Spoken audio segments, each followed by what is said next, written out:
আমার শ্বশুর জীবনে অনেক মানুষকে সাহায্য করেছে, বিনিময়ে আমার শ্বশুর কিন্তু কারো কাছে কোনোদিনও কিচ্ছুই পায়নি। এমনও কিছু কিছু মানুষ আছে যারা আমার শ্বশুর আমাদের ফ্যামিলিকে দু চোখে সহ্য করতে পারে না। তারা কিন্তু ওপরে ওপরে অনেকটাই মিল দেখায়, সবকিছু বুঝেও আমরা না বোঝার ভান করি। ওই যে পারিবারিক শিক্ষা, সেই জন্যই তো মুখের ওপর কাউকে কিছু বলতে পারি না, শুধু দু চোখে দেখিয়ে যায়। হ্যালো বন্ধুরা, গুড মর্নিং। কেমন আছো তোমরা সবাই? আশা করছি অনেক অনেক ভালো আছো, সুস্থ আছো। সকালবেলা ঘুম থেকে উঠে বাসি করে সমস্ত কাজকর্ম একা হাতে করে এখন চলে এসেছি রান্নাঘরে। একা হাতে কেন বললাম বলো তো, কারণ আমার শাশুড়ি বাড়িতে নেই, আমার শাশুড়ি গেছে আমাদের ননদের বাড়ি। তো আমার ননদের স্বাদ, তো তার জন্য আগের দিনেই চলে গেছে। এই কারণে বাড়িটা ফাঁকা, ভালোও লাগছে না। তো এই চারিদিকে একটু কাজকর্ম সেরে একটু দেরি করে রান্নাটা তুলে দিয়েছি। রান্না টান্না হয়ে এদিকে দেখো আমি আর আমার ছেলে মিলে খেতে বসে পড়লাম। তো ওকে একটু খাইয়ে দিচ্ছি আর আমিও খেয়ে নেবো। তো চলো খাওয়া দাওয়া করি। এদিকে দেখো কাকা শ্বশুরের বাড়ির সবাই আমাদের বাড়িতে থাকার জন্য এইদিকে ঘরটর ঠিক করতে শুরু করে দিয়েছে।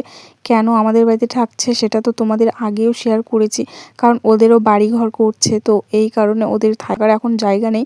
তো তার জন্য আমাদের এখানে এই যে আমাদের এই জায়গাটা এখন ফাঁকা আছে, যেই জায়গায় আগে আমরা গরু রাখতাম সেই জায়গাটা ওরা ঠিক করে ওখানে এখন গরু রাখবে।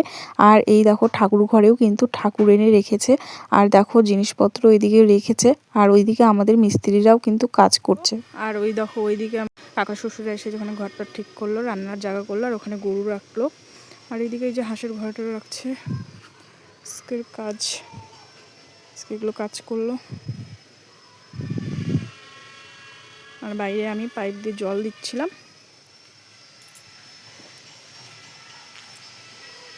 বাড়ির কাজ এই যে এত দূর হয়েছে, অনেক মিস্ত্রিকে গালাগালি দিয়ে এই যে ধাড়ি পর্যন্ত করিয়েছি আজকে।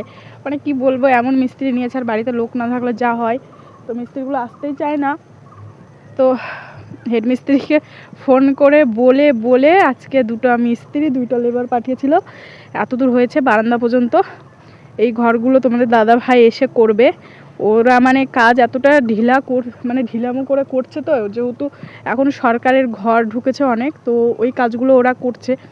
এই কারণে আমাদের কাজটা পিছিয়ে যাচ্ছে। তো বলে বলে এই যে ধাড়ি পর্যন্ত করা হলো। বললাম আমি যেই কয়দিন আছি সেই কয়দিন যেন টানা কাজ করানো হয়, কাজ যেন বন্ধ না করানো হয়। তো এরকম করে বলাতে তো একটু বলেছি যে এতদিন বন্ধ দিলে হয়, অনেক দিন ধরে কাজ বন্ধ ছিল, নাহলে এতদিন হয়তো ঘর হয়ে যেত। তো যাই হোক, এত দূর হয়েছে আজকে কাজটা তোমাদের সঙ্গে শেয়ার করে নিলাম। তো খুব আনন্দ লাগছে, স্বপ্নের বাড়ি হচ্ছে। সন্ধ্যা বন্ধুরা, সন্ধ্যাবেলায় দেখো আমার ভাসুরের ছেলে মানে আমার ভাস্তা, ও এনে দিয়েছে বার্গার। তো আমার আর আমার ছেলের অনেক দিন ধরে একটা ইচ্ছা যে বার্গার খাবো, তো কোনো দিনও খাইনি। তো ও বলছিল যে ভাইকে খাওয়াবে। তো আমি ওকে বলেছিলাম যে তুই যখন ভাইয়ের জন্য নিয়ে আসবি একটা, আমার জন্য একটা আনিস, আমি তোকে পরে পয়সা দিয়ে দেবো। তো ও কি করেছে, ও আর টাকা নেয়নি, ও আমাদের দুজনকে দেখো দুটা বার্গার এনে দিয়েছে। তো আমার ছেলে আর আমি দেখে তো প্রচুর খুশি। তো ওটাই এখন খাবো দুজন। তো শুরুতেই যে কথাগুলো তোমাদের সঙ্গে শেয়ার করলাম, সেই কথাগুলো তোমরা কেউ খারাপ মনে ভেবো না, কারণ আমি এসেছি এখানে শ্বশুরবাড়িতে, কারণ আশেপাশের লোকের মুখে অনেক কথাই শুনি। তো তখন নিজেরও খারাপ লাগে, কারণ আমার শ্বশুরও কিন্তু তাদের জন্য অনেক কিছুই করেছে। এখন আমার শ্বশুরকে তারা কিন্তু আর দাম দেয় না, কারণ এখন বয়স হয়ে গেছে আর আমাদের এখন সেরকম টাকা পয়সাও নেই। এই কারণে হলেও তোমাদের সঙ্গে শেয়ার করলাম। আর ঝগড়া ঝামেলা তো সবার বাড়িতেই হয়, তাই না? তো যেহেতু আমি বাড়ির বউ, ঝগড়া ঝামেলা অবশ্যই সবার বাড়িতেই হয়। তো মানিয়ে নেওয়াটাই তো কর্তব্য, তাই সব কিছু ভুলে সবার সঙ্গে মিলেমিশে হাসি খুশিতেই থাকতে হয়।